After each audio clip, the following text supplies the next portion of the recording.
Welcome back, everybody, to the NCAA Next Up Dynasty here on NCAA Football 14.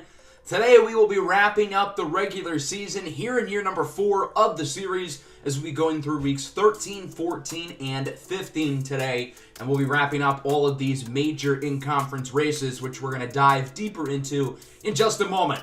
In the last episode, we went through weeks 10 through 12, and I really think these 3 weeks, we were able to kind of start to separate the men from the boys. We're able to figure out which teams appear to be legitimately contending for a college football playoff national championship, and which teams appear to be fraudulent.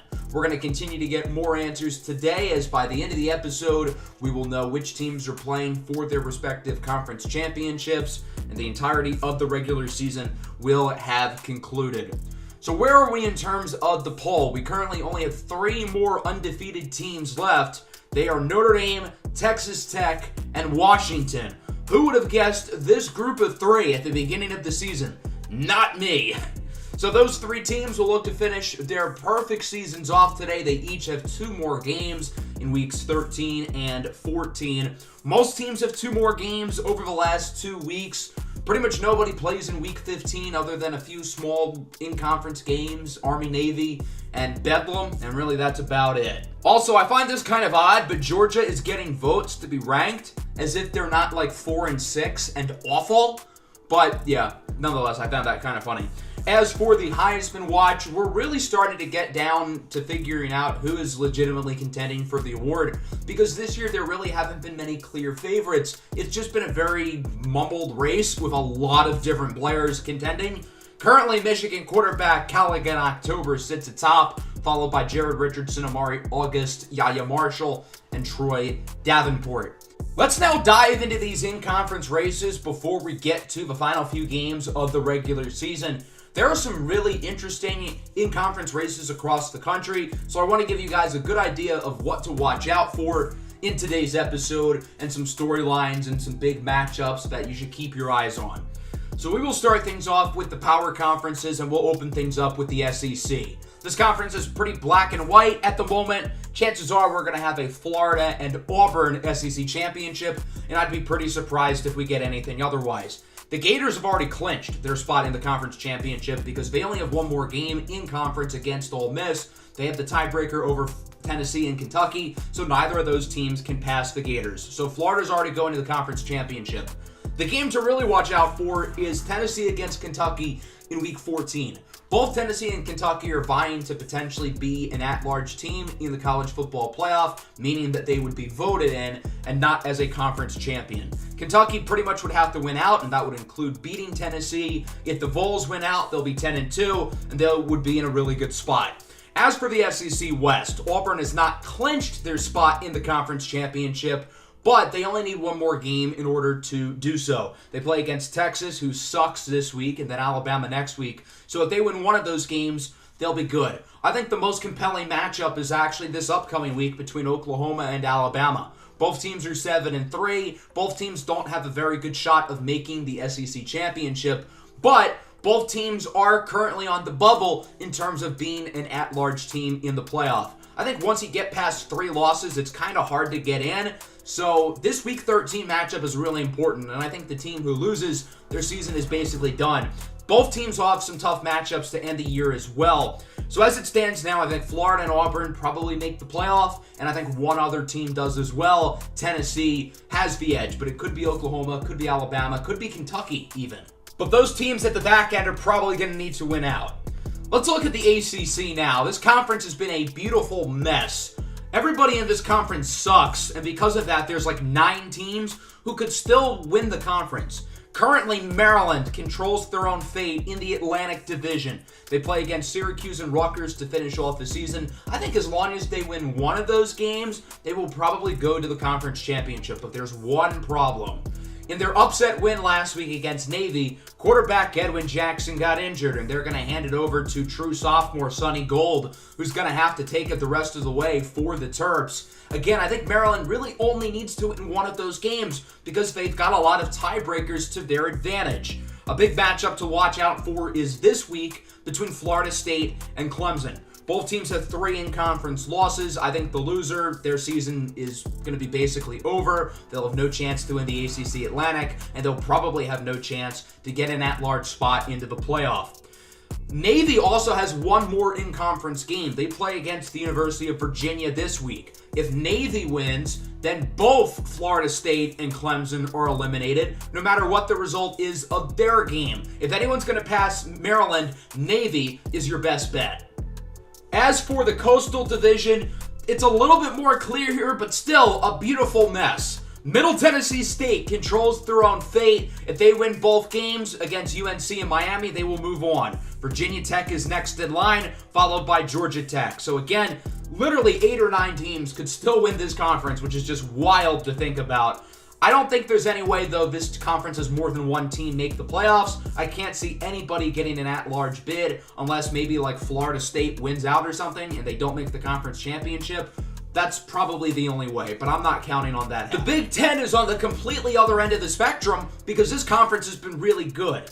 I think we have a clear picture of who will make the conference championship, and it'll be Ohio State and Notre Dame. The Buckeyes have to win 1 more game, and they will advance. Michigan and Michigan State are both teams to watch, though, to be getting an at-large bid into the playoff. If Michigan State wins out, they'll be 10-2. They'll be in a really good spot. As for Michigan, they also only have 2 losses. They have 1 more game left, and it's against Ohio State. If they beat the Buckeyes, they're pretty much assured to make the playoff. If they lose, then they'll be on the bubble. In the West, Notre Dame is one of 2 Power 5 teams who remain undefeated. We'll see if they can win out. They've already clinched their spot in the conference championship thanks to their tiebreaker against USC. The Trojans are still in a good spot, though, because they're 9-2. They only have 1 more game. If they win, they'll have 10 wins, and they'll be in a good spot to get an at-large bid. So I think realistically, Notre Dame and Ohio State look like locks to make the playoff right now, and I think we'll probably see 2 of USC, Michigan, and Michigan State get in. Wisconsin could be a wild card as well, depending on how they perform today. The Pac-12 has only gotten 1 team into the 12-team playoff over the last 2 seasons, but I think that's going to change this year. You've got 10-0 Washington, who controls their own fate. If they win 1 more game, they will go to the conference championship over Cal. It looks like the Golden Bears will not win a 3rd consecutive conference title, but they're still 9-1. They're still in a really good spot to get an at-large bid. It seems a lot more likely we will get 3 teams from the Pac-12 to make the playoff rather than 1. The first pathway is the winner of the Pac-12 South wins the conference championship. I think it'll be Arizona State. Even though they have a worse in-conference record than Stanford, Stanford only has 1 more game, and that's against Cal. Assuming Stanford loses, Arizona State can tie them within in-conference standings, and they have the tiebreaker over Stanford. The other way a 3rd team can make the playoff, assuming Washington wins the conference championship and Cal still gets in, the other avenue could be if Utah gets an at-large bid. They pretty much would have to win out, and that includes beating Washington in Week 13. But if they do win that game and finish 10-2, they'll have a very compelling resume.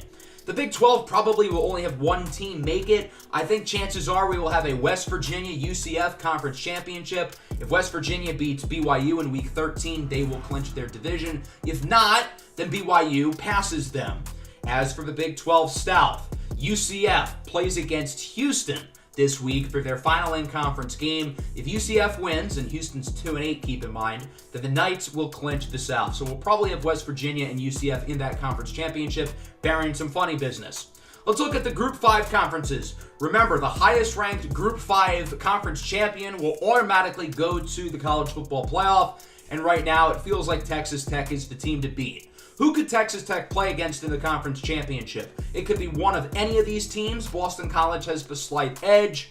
As for Texas Tech, they need to win 1 more game within their division. They play against UAB and Rice. So if they win 1 more, they will clinch a spot in the conference championship. Old Dominion and UAB both have a slight shot to make it, but nothing more. So it'll probably be Texas Tech against any of those 4 teams in the Eastern Division. Let's say Texas Tech loses the conference championship. They can still make the playoff as an at-large team, but they're not guaranteed a spot. Could the champion of the MAC get that Group 5 automatic bid? That's certainly possible because there are some really good teams in this conference. Ohio has the tiebreaker over Bowling Green in the MAC East, so the Bobcats do control their own fate, but if they lose, Bowling Green could easily pass them. In the Western Division, The Central Michigan Chippewas have a one-game lead over Western Michigan, and they also have the tiebreaker. So if Central Michigan wins one more game, they will be good to go to the conference championship. The Fun Belt has been a pretty fun conference this year, but I do find it unlikely that we will see any of these teams in the playoff. South Carolina leads the East, but they will not win this division because they lost to South Alabama and Wake Forest. Those two teams play against each other in Week 14. The winner will most likely play against Louisville in the conference championship. I think the FIU Golden Panthers might be the biggest wild card in the country. They play in the Conference USA, a conference that does not have a conference title game. If FIU wins out, they'll finish the season 11-1, and they will have won their conference, which would make them eligible to get the automatic Group 5 spot in the playoff. Say Texas Tech loses their conference championship or doesn't make it entirely, then FIU probably would be the highest-ranked Group 5 conference champion in the country, giving them that spot in the playoff. As for the Mountain West, UNLV has the lead, good for them, and then the Independents, the two teams in there, both stink. So with that, let's hop into these next 3 weeks to finish up the regular season. We already hinted at some of the big matchups, but here's a full look at the schedule for Week 13. Washington and Utah. Washington can clinch a conference championship spot. Utah needs to win to basically keep their playoff hopes alive. Florida State and Clemson must win for both teams. Alabama and Oklahoma must win for both teams. A lot of these other teams need to win these games, like Bowling Green. They need a win. Texas Tech could really use a win. Michigan State, Auburn, Kentucky, all these teams have to win their games. Middle Tennessee State, UCF, Tennessee. Then we get to Week 14, which is rivalry week. Got a lot of big games here. Kentucky and Tennessee at the very top of the list. Middle Tennessee State, of course, needs to win. USC needs to win. Washington, I'm sure, would love to go undefeated.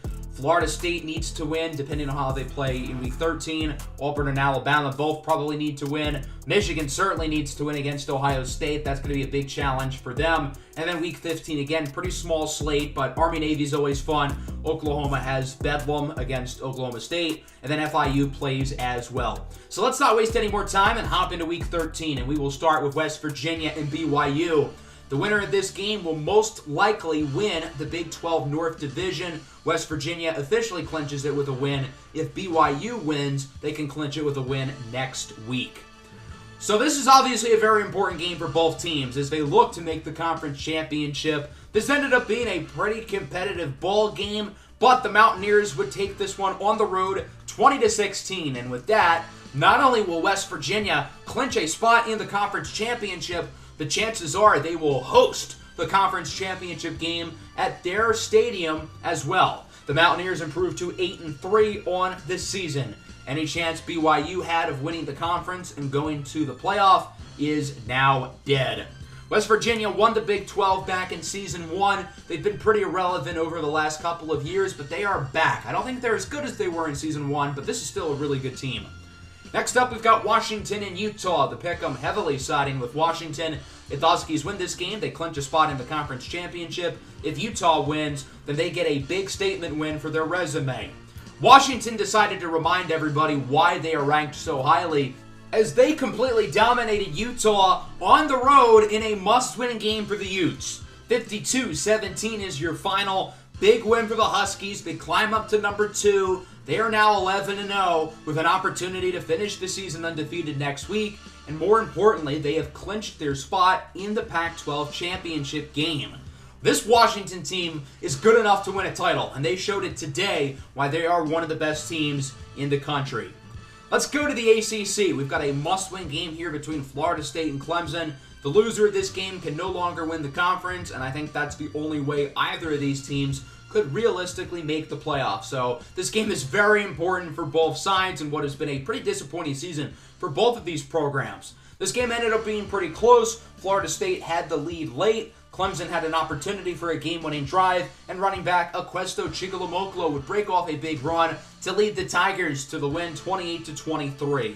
So Clemson finishes 8-4. I don't think 4 losses is good enough to get you an at-large bid into the playoff. So Clemson's going to have to hope and pray that they can somehow make the conference championship. As for Florida State, what an utter disaster of a season for them. Just a few weeks ago, they were the number 1 team in the country. Now they've lost 4 or 5, and they feel like they are out of it.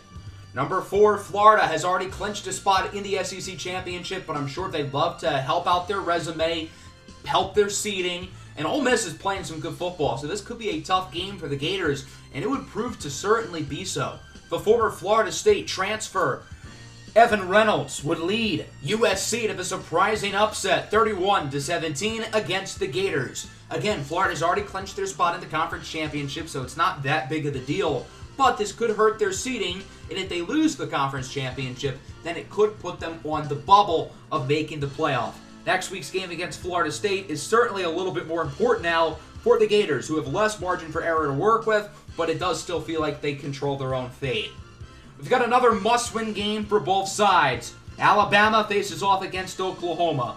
If Oklahoma loses, Auburn officially clinches the SEC West, but I think this game is more important for getting an at-large bid into the playoff. Again, it feels like 3 losses is kind of the bubble, so both of these teams cannot afford to take another loss. Oklahoma really dominated this game early on. Running back Tyshawn Bankston performed very well, and the Sooners led big going into the second half, prompting a surprising quarterback change for Alabama. They replaced Troy Davenport with young sophomore Dasani Madison, and that decision really paid off. With Madison in the game, it felt like the offense had been re-energized. Alabama brought the deficit all the way down to 3, as it was 31-28 with just a couple minutes to go. Alabama would look to go for an onside kick, hoping for a miracle, and unfortunately for them, it was a case of too little too late. Oklahoma picks it up, they would chew clock, the Sooners win 31-28. Good win here for Oklahoma, and lucky for them, their starting quarterback Deacon Adderley will be healthy for their final regular season game in 2 weeks against Oklahoma State. The Sooners keep their season alive, while Alabama loses their 4th game of the season, and any realistic pathway of them making the playoff is now dead. They did make a good decision with the quarterback switch. Even though Troy Davenport played well in the first half, the offense seemed a lot more in sync with Dasani Madison in the game. Nonetheless, it's not going to matter because I don't think Alabama has any real shot of getting back to the playoff. Number 17, Wisconsin, has completely flown under the radar this year, but they are 8-3. They play in the best conference in the country, and they've got one more game against a pretty bad Nebraska team. The Cornhuskers tried to keep this game competitive, but Wisconsin was just a little bit too good. Running back Bennett Soto performed very well for the Badgers. They would win 38-24. Wisconsin has a compelling argument to make the college football playoff. They're 9-3. They play in the best conference in the country. They're going to finish right on the bubble of getting a playoff spot, but they make a real case to be one of the final seeds. 9-3, as I've said, is kind of the record that puts you in the middle, but Wisconsin playing in the Big Ten could give them that edge over a team like Oklahoma or somebody else who could also be on the bubble. Good win for the Badgers as they move up to number 14 in the country. Stanford faces off against number 5 Cal. Cal can no longer make the Pac-12 championship, but obviously there's still a lot to play for as they look to get their 10th win of the season and basically cement an at-large spot into the playoff. Stanford has a lot to play for too. They need to win this game if they want any realistic shot of making the Pac-12 championship. And Stanford, they played their hearts out, but Cal is a little bit too good. The Golden Bears win 45-28. Cal is now 10-1. I think it would take a lot for them not to get an at-large spot. So Cal's in a really good spot as they move up all the way to number 3. Marquise Harris throwing for 4 touchdowns in this game for the Golden Bears. Harrison Myers on the ground performing quite well. As for Stanford, they need Arizona State to lose out. That's the only way Stanford can make the conference championship. If the Sun Devils win one of their final 2 games, then Stanford's season is basically over. Number 2, Texas Tech looks to keep their undefeated season alive. If they win here against a tough UAB team, they will clinch a spot in the conference championship. This game ended up being really competitive. One of Texas Tech's tougher tests of the season, ultimately coming down to the wire. A late touchdown from UAB would propel the Blazers to the shocking upset over Texas Tech, 38-35. The Red Raiders lose their first game of the season. They cannot clinch their division quite yet, although they can still do so next week with a win against Rice. Good win for UAB, who moves up to number 20. Remember, this UAB team was one play away from winning the American Athletic Conference Championship last year, if not for allowing a 60-yard touchdown at the buzzer to Middle Tennessee State. UAB could have made the playoffs last year, as crazy as that sounds. Texas's nightmare of a season finally comes to an end today, but the nightmare might get worse because they are on the road against a 9-1 Auburn team who is hungry after getting embarrassed a week ago by Georgia. To give credit to the Longhorns, they made this game semi-competitive, but Auburn kind of ran it down their throats. The Tigers win it 41-24, and with that, Auburn clinches the SEC West. They will play against Florida in the conference championship. Having 10 wins puts Auburn in a really good spot to make the playoff, unless they absolutely fall flat on their face against Alabama, and then in the conference championship, we will likely see the Auburn Tigers in the college football playoff this year, and they won this game mostly without their starting quarterback. Onyx St. James turned the ball over 3 times in what ended up being a very disappointing junior season for him. The number 16 ranked UCF Knights can clinch the Big 12 West today with an opportunity to play against West Virginia in the conference championship. All they have to do is beat 2-8 Houston.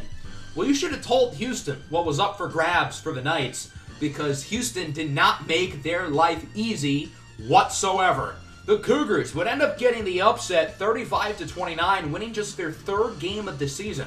We're not far removed from this Houston team making the college football playoff 2 seasons ago, and their program has completely been destroyed. But they get a big win here over UCF. The Knights still have a chance to make the conference championship, but they no longer control their own fate. They need multiple things to go their way next week.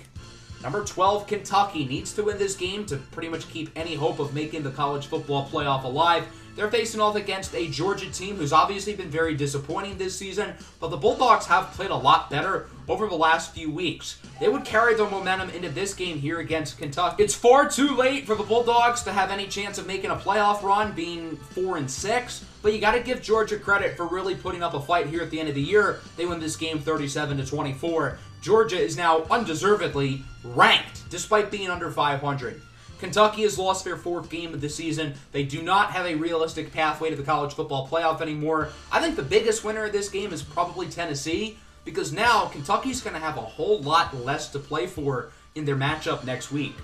Middle Tennessee State controls their own fate in the ACC. We'll see if they can hold on to control with a win here against North Carolina today here in Chapel Hill. This game ended up being really competitive, one of the most exciting games of the week. The UNC offense performed very well. Quarterback KJ Whittle had a phenomenal game for the Tar Heels. North Carolina led this game by multiple possessions going into the 4th quarter. But if we've learned anything about this Middle Tennessee State team, they play at their best when they are behind. That proved to be the case today with multiple late scoring drives. The Blue Raiders would win it 41-38 in overtime with a game-winning touchdown from running back Taquan Pugh. The Blue Raiders are now 8-3, and they can clinch a spot in the ACC Championship next week with a win against Miami. Good performance for KJ Whittle. He threw for 3 touchdowns. Jalen West with a big game on the ground for the Tar Heels, but to no avail. They'll need to beat Duke next week in order to make a bowl game. I got to give Juan Escala-Salazar a lot of credit. He's had his ups and downs as the starting quarterback this year for Middle Tennessee State, but he has really improved throughout the season. Number 8, Tennessee controls their own fate most likely in order to make the playoff. If they win out, they'll be 10-2, and they will most likely get an at-large bid. They've got to beat Vanderbilt here at home in the snow. Vanderbilt is no longer in the same conference as Tennessee, moving to the Big 12, but these 2 teams are still rivals, and Vanderbilt certainly played like it was a rivalry game. Potential first-round wide receiver Scotty St. Anthony had a very good game for the Commodores, but Tennessee would ultimately survive. They win it 42-35. Tennessee plays against Kentucky next week. If the Vols win, they'll finish the season 10-2, and they will most likely grab a spot into the college football playoff. Roddy Jolly was very good, scoring 5 all-purpose touchdowns for Tennessee. Vanderbilt quarterback Trey Libby also scored 5 touchdowns. The Commodores now have 7 losses. They'll finish the season under 500, but they can still make the Big 12 championship. We'll talk about that in a little bit. Let's talk about the ACC Atlantic Division race. If Maryland wins this game, they will be in a very good spot to win that division next week. They're playing against a tough Syracuse team here at home. And keep in mind, Maryland now has a backup quarterback. Syracuse is led by former 5-star Chandler Silvers, who has taken the starting job over Thomas Torriminco. Silvers had a very good performance for Syracuse. Maryland did make a really nice comeback down the stretch, but it would be to no avail. Syracuse wins 23-17. Both teams have the same in-conference record, and they play in the same division. But because of tiebreakers and whatnot, Maryland still controls their own fate. If Navy loses this week, Maryland's in a really good spot. But even if Navy beats Virginia, the game we're going to talk about next, Maryland can still advance to the conference championship with a win here in Week 14. So it would still take multiple things to happen for Maryland not to make it. Maryland's certainly rooting for Virginia in this game. It would make their life a whole lot easier if Navy lost this game. The problem is Virginia is not very good. Navy took care of business with ease in this game, winning 35-17. Navy finishes their in-conference slate with a record of 6-3. This means Maryland has to win next week to make it to the conference championship. If they lose, they will not. Good win here for Navy. This eliminates any chance of Clemson winning the Atlantic Division. So now that division is down to just Navy and Maryland. Arizona State can win the Pac-12 South if they win one of their final 2 games of the season, and they can clinch it here at home today against a pretty bad Fresno State team. Both of these teams have their backup quarterbacks playing, and Fresno State's backup happened to be a little bit better today. Thomas Hardy would lead Fresno State to the surprising upset over Arizona State, 35-21. The Sun Devils, despite being under 500, still control their own fate in the Pac-12 South. They need to beat Arizona next week. If they lose that game, it'll be Stanford who goes to the conference championship instead. Joe Gray, the backup, threw for a lot of yards, but he also turned the ball over 3 times. He's going to need to be a lot more careful with protecting the football next week if Arizona State wants any chance of making it to the Pac-12 championship and trying to make a Cinderella run into the playoff. Good win here for Fresno State. They're not a very good team, but this is a nice win on the road. Let's take a look at some other scores around the country. FIU took care of business, as does Notre Dame. The Irish now 11-0. Bowling Green won and Ohio lost, so Bowling Green now controls their own fate in the back east. Memphis takes care of business, as does Ohio State. Army wins, Michigan State wins. And then looking down the board, Old Dominion wins. They're climbing up the rankings. And then looking at some of the non-top 25 results, Arkansas defeats Mississippi State, 2 of the worst teams in the SEC this year. Georgia Tech beats Miami. Georgia Tech still has a chance to win the ACC Coastal Division over Middle Tennessee State. Ohio loses to Western Michigan. Central Michigan lost as well, so that means neither MAC division has been clinched yet. South Alabama beats ECU. They are in a win and in to the conference championship scenario next week. Virginia Tech loses to Duke, pretty much killing any chance they had of making the ACC championship for a second straight year. So Notre Dame and Washington now sit at 1-2 in the poll. They're the only undefeated teams left, with Texas Tech losing. The Red Raiders drop to 7, while Florida drops all the way to 12 after their loss against Ole Miss.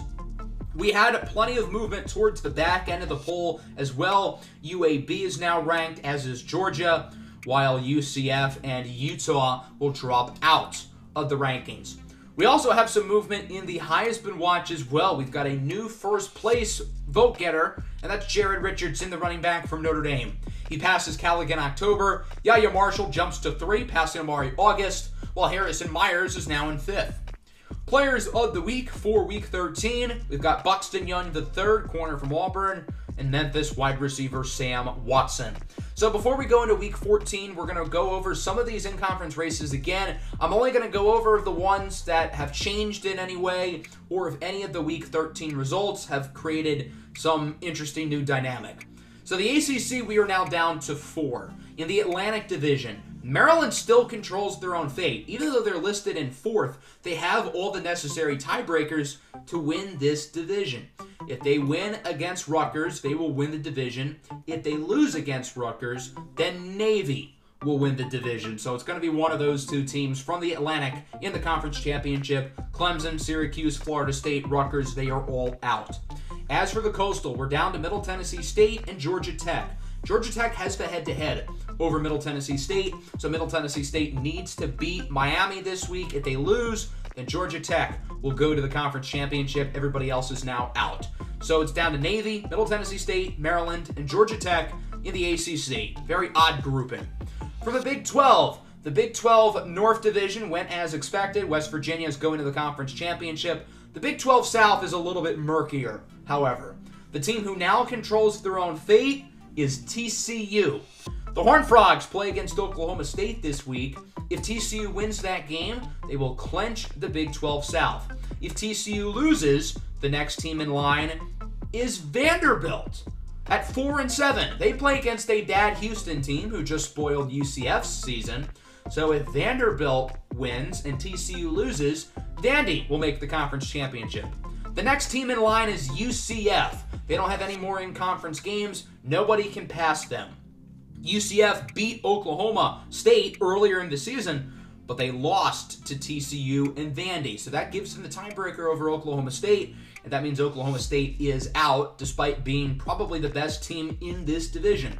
So the order is TCU. If they win, they're moving on. Then it goes to Vanderbilt, and then it's UCF. As for the Pac-12, again, pretty cut and dry. Washington beat Utah, meaning Washington has won the North. As for the South, Arizona State clinches the division with a win against Arizona. If they lose, then Stanford will go to the conference championship. So it'll be Washington against one of those two teams at the top.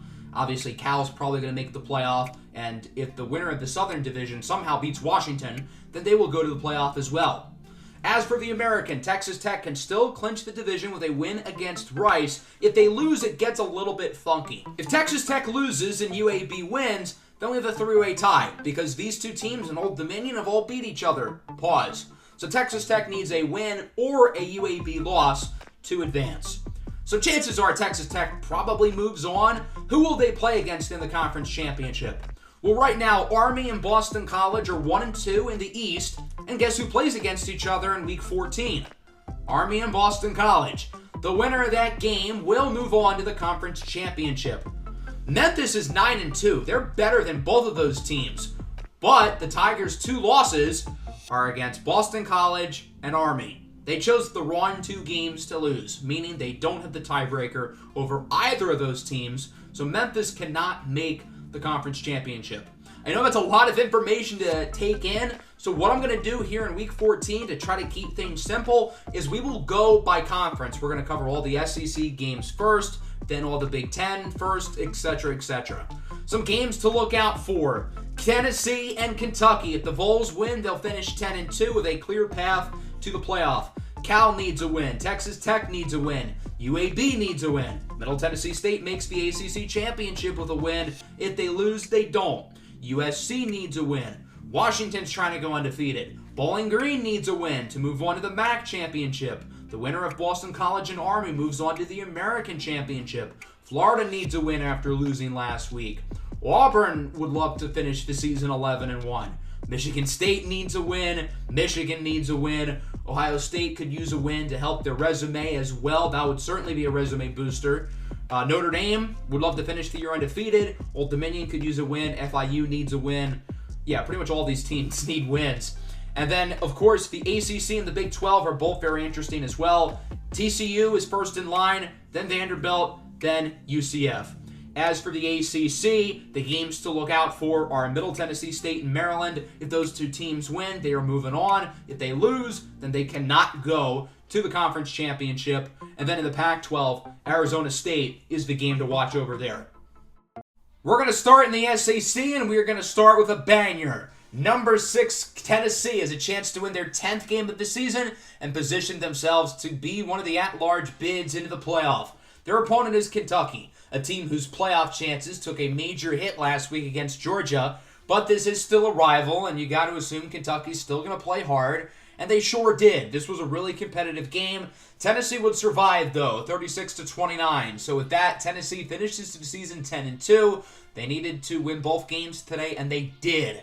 Tennessee has positioned themselves to make the college football playoff as an at-large bid. I have a hard time thinking they will not make it. Tennessee's got a strong resume. They won when they needed to win. This is their final game before the playoff voting, and I think they've shown all they could. Overall, this team is super deserving and will get, most likely, an opportunity to play in the playoff for a national championship. Next up, we will head to the Swamp. Florida State and Florida, two big-time rivals facing off. Florida State has a very slim chance of getting an at-large playoff spot. If they win today, then I guess it'll still be slim, but it's better than none if they lose. However, it just feels like Florida State has been so deflated with how poorly they've performed recently, and Florida State did not make this a game whatsoever. The Gators completely dominated 41-14. The Gators finished the regular season 10-2, positioning themselves to make the playoff as well. They still have the SEC championship up front. If they beat Auburn, they will most likely get a first-round bye. So that's going to be a really big game, of course, for the Gators. And then as for Florida State, what an epic collapse, losing 5 of 6 after they looked like the best team in the country through the first half of the season. And now they're not even going to be considered for the playoff because they've played so poorly over the last month and a half.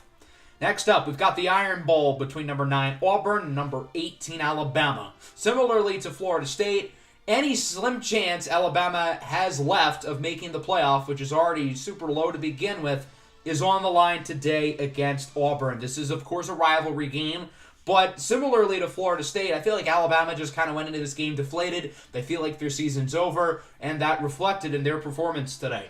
Auburn would get the win, 35-19. The Tigers finished the season with a record of 11-1, the best record of anybody in the SEC. They will play against Florida in the conference championship, and similarly to the Gators, if Auburn wins, I think they will for sure get a first-round bye in the playoff. I think the loser of the SEC championship should likely make the playoff as well, but the winner can certainly help out their seeding.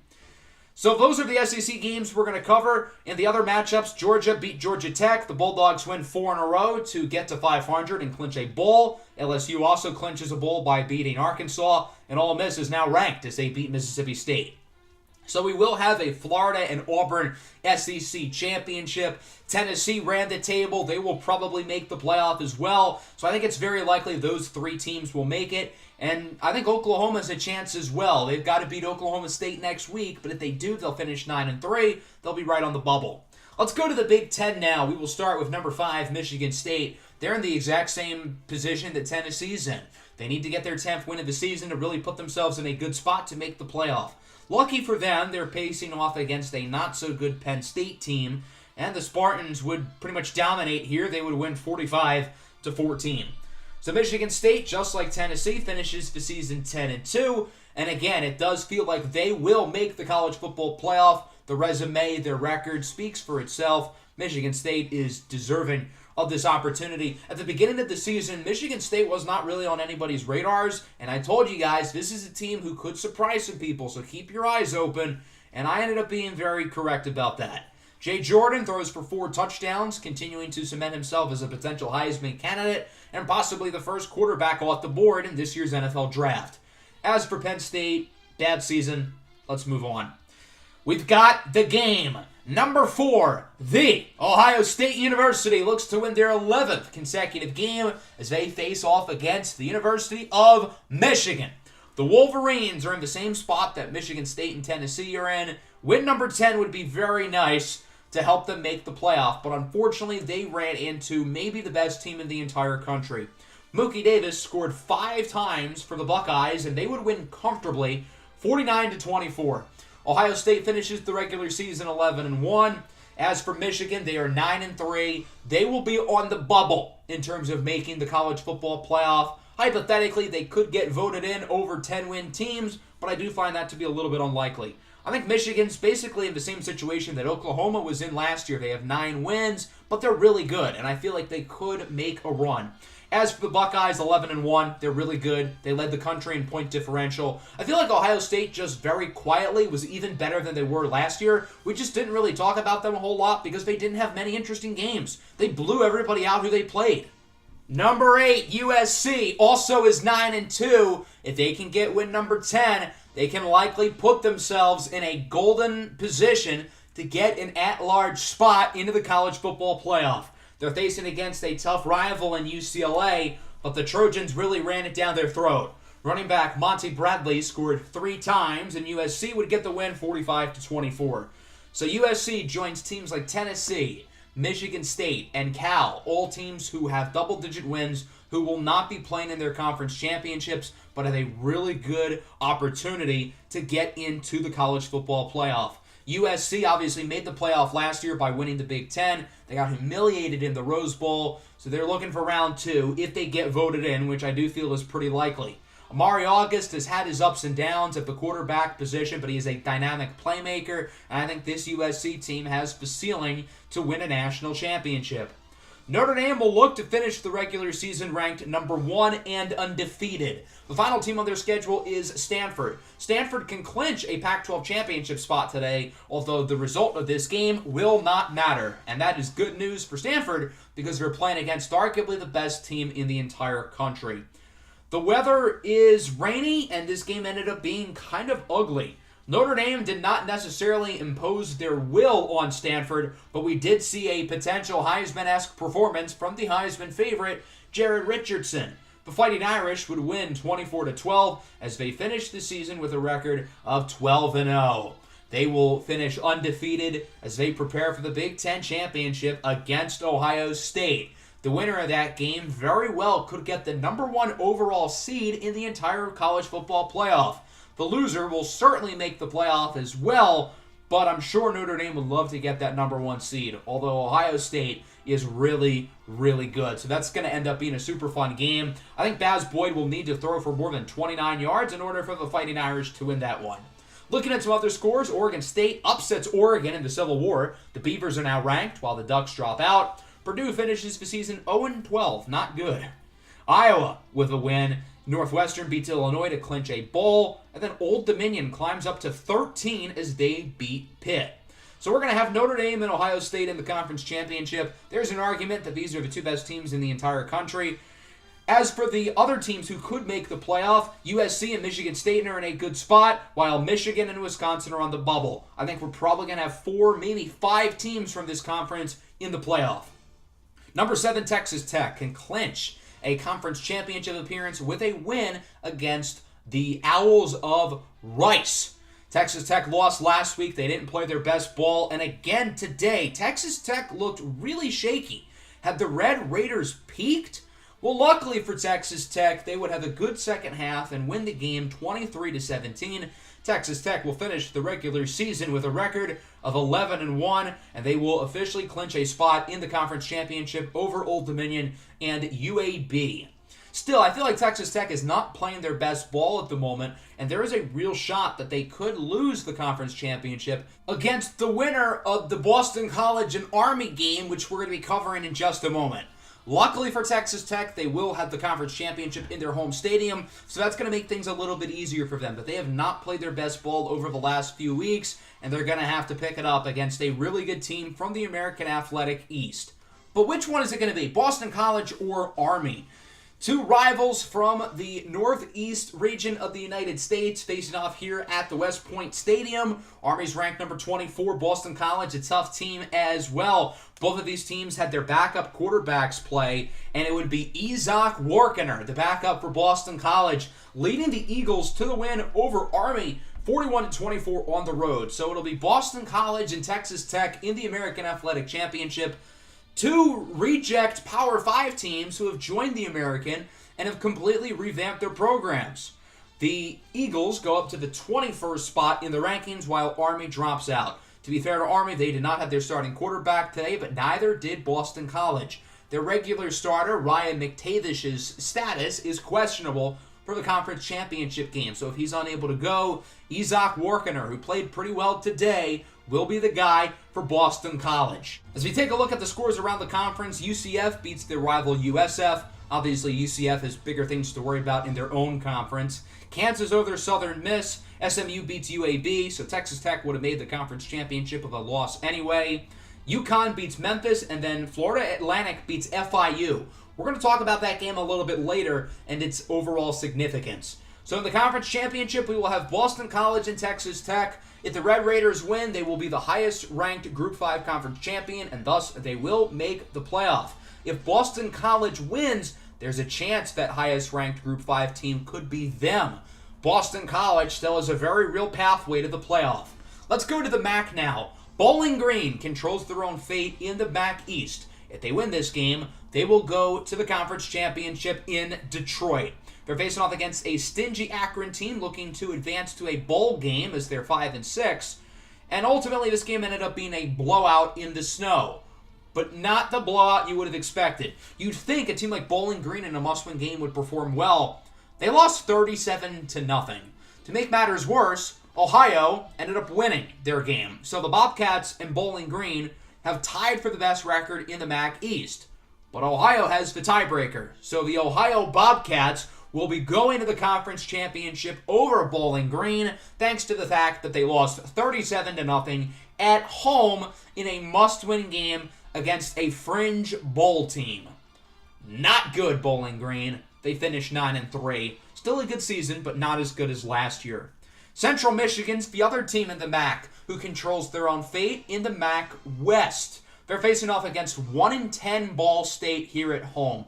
There's no way they're going to one-up Bowling Green's embarrassment, right? Right?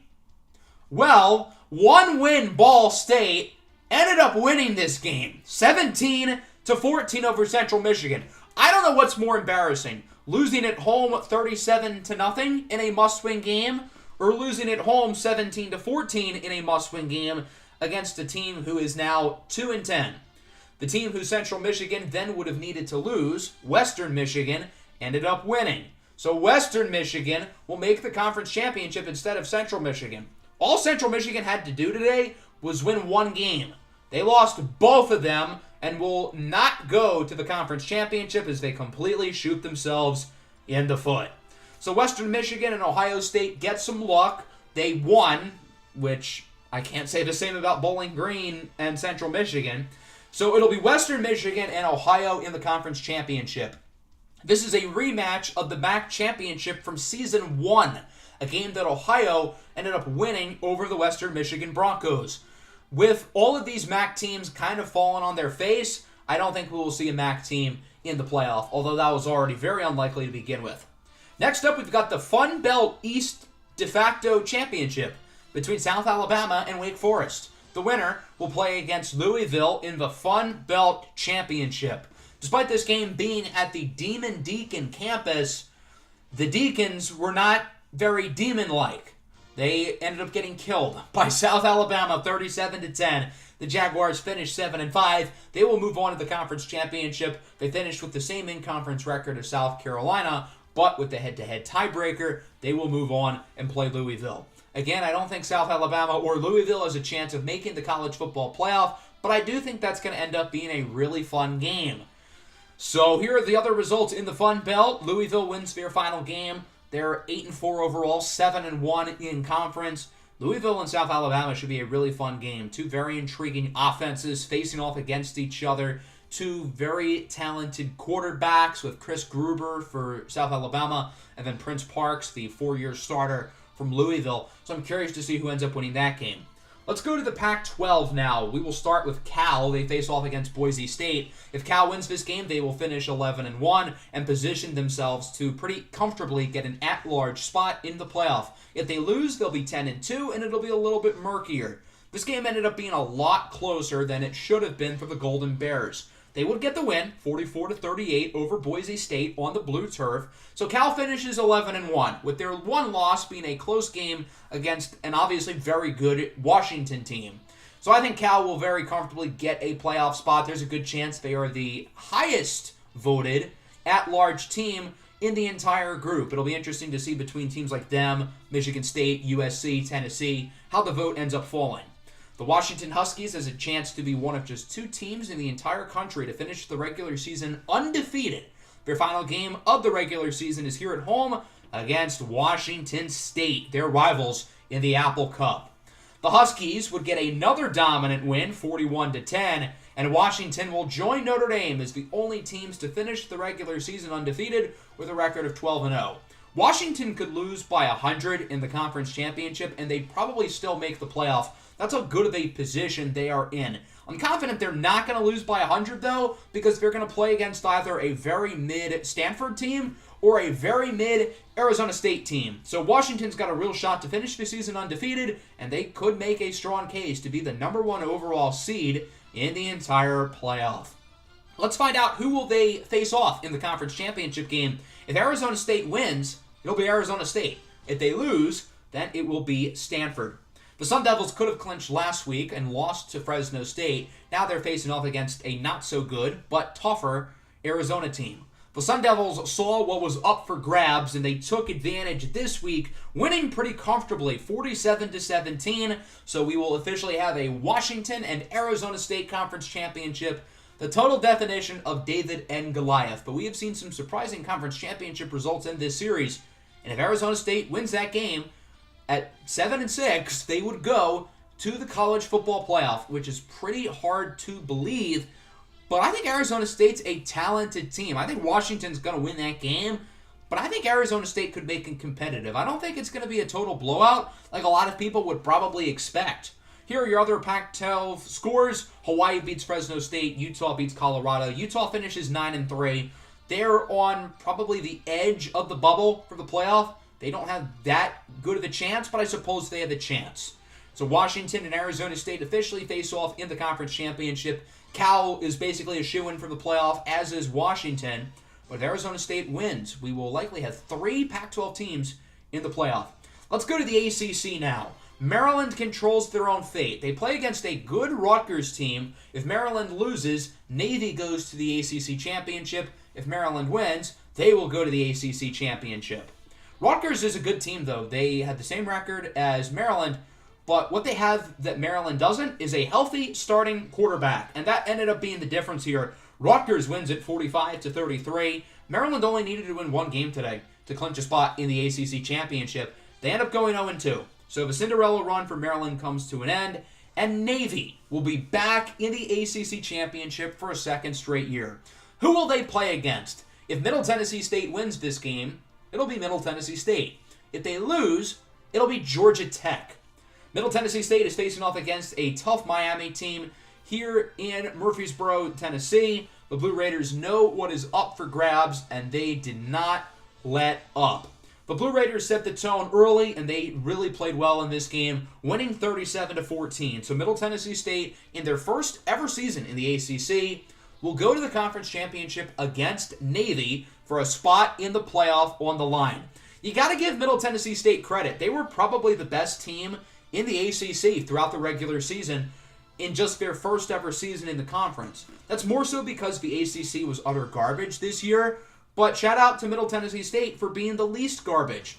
Juan Escala-Salazar had his best game of his collegiate career. He continues to really improve throughout this season, and I think his progression could put Middle Tennessee State with a really good opportunity to win the conference championship game against a Navy team who I think is going to be more prepared than they were last year when they got blasted in the ACC championship by Virginia Tech. Here are your other scores. We know Georgia beat Georgia Tech. Virginia Tech beats Virginia. UNC clinches a bowl as they beat Duke. Duke goes from the playoffs last year to under 500 this year. And then Syracuse beats NC State. So Navy, Clemson, and Syracuse all have the same in-conference record in the ACC Atlantic, but Navy beat both of them. They had the tiebreaker, and of course Middle Tennessee State has won the ACC Coastal. Navy still has one more regular season game against Army, but since that game is not in conference, it obviously does not affect the ACC championship. So it officially will be Navy and Middle Tennessee State, with the winner going to the playoff. We've got one more conference left to go, and that's the Big 12. This conference is very fascinating to me. So we know West Virginia will make the conference championship, but who will they play against from the Big 12 South? TCU is first in line. If they win this game, they will move on. The Horned Frogs really played well early in this game, taking a 20-0 lead early in the second quarter. Oklahoma State struggled early, but then they really picked it up. The Cowboys would score 31 of the next 34 points. Oklahoma State would take a 31-23 lead. Then TCU really turned it on once again. Quarterback Tegan Yeager had a big fourth quarter as the Horned Frogs would win 45-38. TCU is back in the conference championship game. They won it 2 years ago en route to winning the national championship, and they've still got a number of the guys from the national championship team here. Tegan Yeager, the quarterback, has had a hard time staying healthy over the last 2 years, but he is healthy for the Big 12 championship. So I think this TCU team could upset West Virginia and make it back to the playoff. This TCU team is obviously nowhere near as good as the one who won the championship 2 years ago, but I think they could surprise some people and potentially make a run.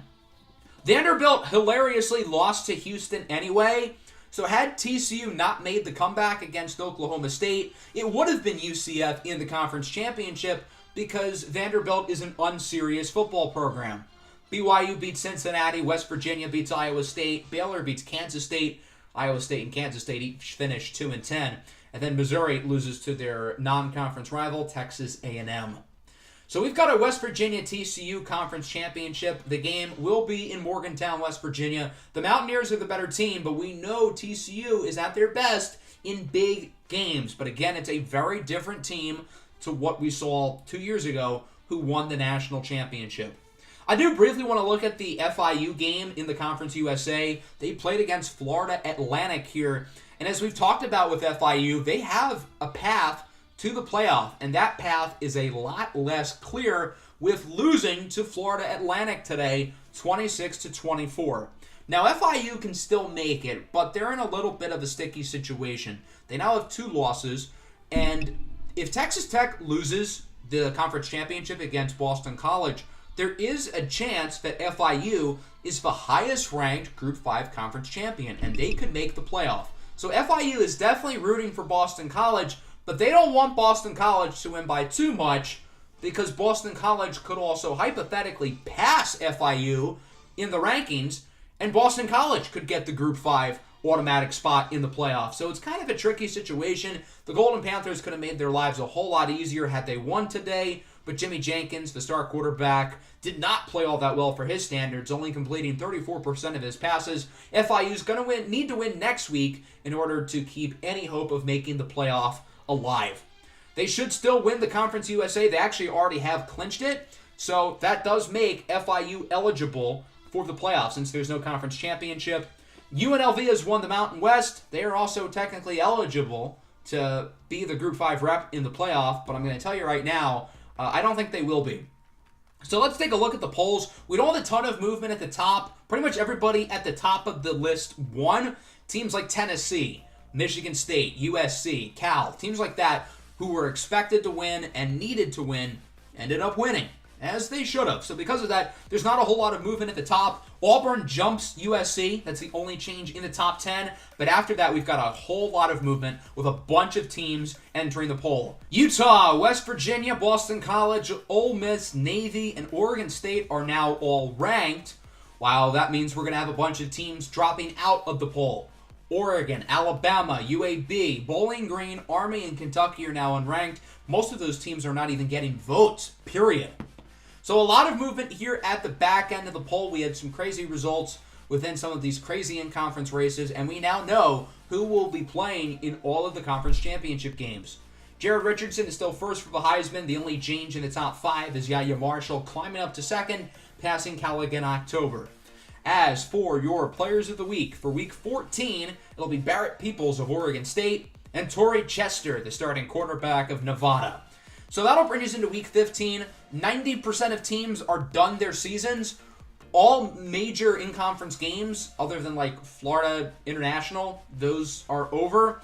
But we do have 3 important games on the schedule. Army-Navy, Oklahoma State, and UTSA FIU.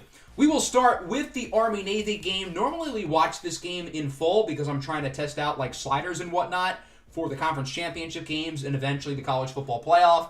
But I really like the sliders that I had last season, so I don't think we're going to need to. So we're going to treat this game like any other game. Although it is the Army-Navy game, obviously it's super special. It's not like any other normal college football game. Army could have made the American Athletic Championship with a win last week, but they lost. So they are going to come into this game feeling a little bit deflated against the Navy team who's going to be energized after making it to the ACC Championship. And Navy ended up mopping the floor in this game. They knew they needed a nice little tune-up before their battle against Middle Tennessee State, and they played really well, winning 34-0. Navy lost last year in the ACC Championship against Virginia Tech because they're a very one-dimensional team. So over the last few weeks, they've really focused on improving the pass game with quarterback Chuck Burton, and Burton has played his best football as a starting quarterback over these last few weeks. I don't think Navy is as good as they were last year, but I think they're a lot more prepared, and I think they have a much better chance of winning in the ACC Championship than they did a season ago. Can Navy propel themselves into the college football playoff, or will Middle Tennessee State make it for a fourth consecutive year? Number 10, Oklahoma, is 8-3. They're going to try to put themselves firmly in the bubble for the playoff as they face off against their rival, Oklahoma State. This is obviously a pretty big game for Oklahoma, and the Sooners really showed out early with their starting quarterback, Deacon Adderley, back from injury. The Sooners led big at halftime, 31-3. Oklahoma State made the game competitive in the second half, and they only ended up losing by 9, but Oklahoma was in clear control the entire way. So they finished the year 9-3. They are in the bubble with teams like Michigan, Wisconsin, other 9-win teams like that who are going to be trying to plead their case to make the playoff. Oklahoma's in the exact same situation they were last year with 9 wins, hoping to get one of those last few spots. And last season, Oklahoma ended up getting the final spot in the playoff, and they obviously ended up making it all the way to the national championship game. And with Deacon Adderley healthy, I think Oklahoma could make a run again, even though they're probably not as good as they were last year, largely because they don't have Romeo Coloci, who, as we know, in the Titan series is really, really, really good. But Deacon Adderley can play too. As we've talked about with FIU, there is a chance they're the highest-ranked Group 5 conference champion. If Texas Tech loses the American Championship, it could be them. But they're going to have to win this game in order for that to be the case. FIU dominated in the first half. They were up 28-0. And similarly with the last game, the score became a lot closer in the second half, but truthfully, FIU dominated. They beat UTSA 42-28. So FIU finishes 10-2. They're number 19. And again, as I mentioned with their game last week, they're going to need Texas Tech to lose, but not by too much. As I mentioned last week, Boston College could hypothetically blow out TCU and pass FIU in the rankings. Here are your other scores. UNLV loses their first in-conference game of the season, but I believe they still won the Mountain West. Not that it's going to have any major playoff implications. And then all the other scores are pretty unimportant, but here you go.